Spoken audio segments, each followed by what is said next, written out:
मध्य प्रदेश के ग्वालियर को देश का पहला टेलीकॉम मैन्युफैक्चरिंग हब बनाया जाएगा। इस परियोजना में 12 से 15,000 करोड़ रुपए तक के निवेश की संभावना है।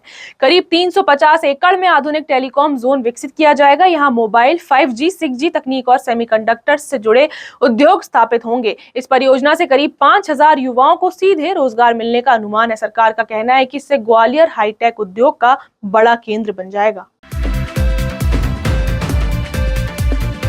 मध्य प्रदेश की दतिया विधानसभा सीट पर मतदान जारी है। 3 मतदान केंद्रों पर ईवीएम में तकनीकी खराबी आई, जिसके बाद उन्हें ठीक कर दिया गया। पूर्व गृह मंत्री नरोत्तम मिश्रा और कांग्रेस प्रत्याशी घनश्याम सिंह ने भी अपने मताधिकार का इस्तेमाल किया। वहीं एक गांव में सड़क की मांग को लेकर ग्रामीणों ने वोटिंग का बहिष्कार किया। अब सभी की नजर मतदान प्रतिशत और नतीजों पर टिकी हुई है।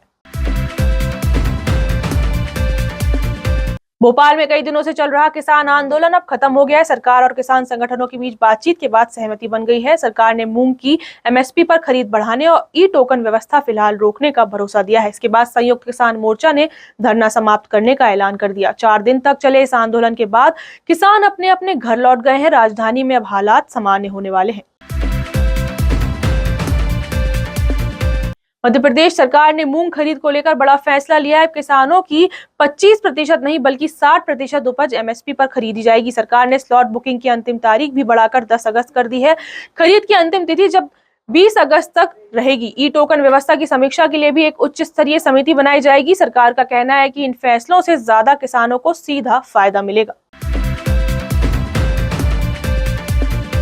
मध्य प्रदेश में बिजली उपभोक्ताओं को एक और बड़ा झटका लगा है। बिजली कंपनियों ने एफसीपीपीए सरचार्ज बढ़ाकर 3.77% कर दिया है। इसका असर प्रदेश के 2 करोड़ से ज्यादा उपभोक्ताओं पर पड़ेगा। अगस्त में बिजली बिल में लोगों को पहले से ज्यादा भुगतान करना पड़ सकता है। कम बारिश के कारण बिजली उत्पादन भी प्रभावित हुआ है। ऐसे में कई इलाकों में बिजली कटौती की शिकायतें भी बढ़ रही हैं। छत्तीसगढ़ के खिलाड़ियों के लिए बड़ी खुशखबरी सामने आई है। खेल एवं युवा कल्याण विभाग ने खेल पुरस्कार और मुख्यमंत्री ट्रॉफी के लिए आवेदन शुरू कर दिए हैं। खिलाड़ी, प्रशिक्षक और निर्णायक 5 अगस्त तक आवेदन जमा कर सकते हैं। आवेदन ऑनलाइन और जिला कार्यालयों के माध्यम से स्वीकार किए जाएंगे। सरकार का उद्देश्य प्रतिभाशाली खिलाड़ियों को सम्मान और प्रोत्साहन देना है। इच्छुक खिलाड़ियों से समय रहते आवेदन करने की अपील की गई है। छत्तीसगढ़ में लगातार बारिश से जनजीवन बुरी तरह प्रभावित हो गया है। गरियाबंद में पैरी नदी उफान पर होने से नेशनल हाईवे 130C पिछले 24 घंटे से बंद है। सड़क पर पानी भरने से कई वाहन रास्ते में फंस गए हैं। प्रशासन ने लोगों को वैकल्पिक मार्ग अपनाने की सलाह दी है। वहीं राजिम का त्रिवेणी संगम में पूरी तरह लबालब हो चुका है। लगातार बारिश के कारण प्रशासन हालात पर नजर बनाए हुए है। छत्तीसगढ़ सरकार ने धान खरीदी को लेकर बड़ा फैसला लिया है। धान खरीदी में 25% नहीं बल्कि सिर्फ 10% ब्रोकन चावल ही स्वीकार किया जाएगा। सरकार का कहना है कि इससे धान खरीदी की व्यवस्था और बेहतर होगी। मंत्रिमंडलीय उप समिति की बैठक में यह महत्वपूर्ण निर्णय लिया गया है। इसके साथ ही धान मिलिंग और खरीदी की नई रणनीति पर भी चर्चा हुई। सरकार का दावा है कि इससे किसानों और राज्य दोनों को फायदा मिलेगा।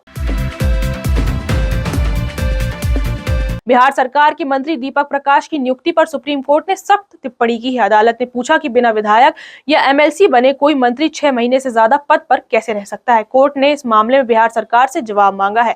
संविधान के नियमों का भी अदालत ने स्पष्ट रूप से जिक्र किया। अब इस मामले की अगली सुनवाई पर सभी की नजर रहेगी। सुप्रीम कोर्ट की टिप्पणी के बाद राजनीतिक हलचल तेज हो गई है। दिल्ली में छात्र प्रदर्शन के दौरान पैलेट गन के इस्तेमाल पर सुप्रीम कोर्ट में सुनवाई हुई। अदालत ने कहा कि अगर प्रदर्शन हिंसक हो जाए तो पुलिस कार्रवाई कैसे रोकी जा सकती है। हालांकि कोर्ट ने पैलेट गन के इस्तेमाल के लिए स्पष्ट प्रोटोकॉल बनाने की जरूरत भी बताई। साथ ही घायल प्रदर्शनकारियों के इलाज के निर्देश भी दिए गए हैं। कोर्ट ने केंद्र सरकार से रिकॉर्ड सुरक्षित रखने को भी कहा है। अब इस मामले की अगली सुनवाई पर सभी की नजर टिकी हुई है। आपके राज्य से लेकर आपके शहर तक की हर बड़ी और छोटी खबर सबसे पहले पाने के लिए जुड़े रहें दैनिक जागरण मध्य प्रदेश छत्तीसगढ़ के साथ। चैनल को अभी सब्सक्राइब करें और बेल आइकन दबाकर पाए हर जरूरी अपडेट सबसे पहले सबसे तेज।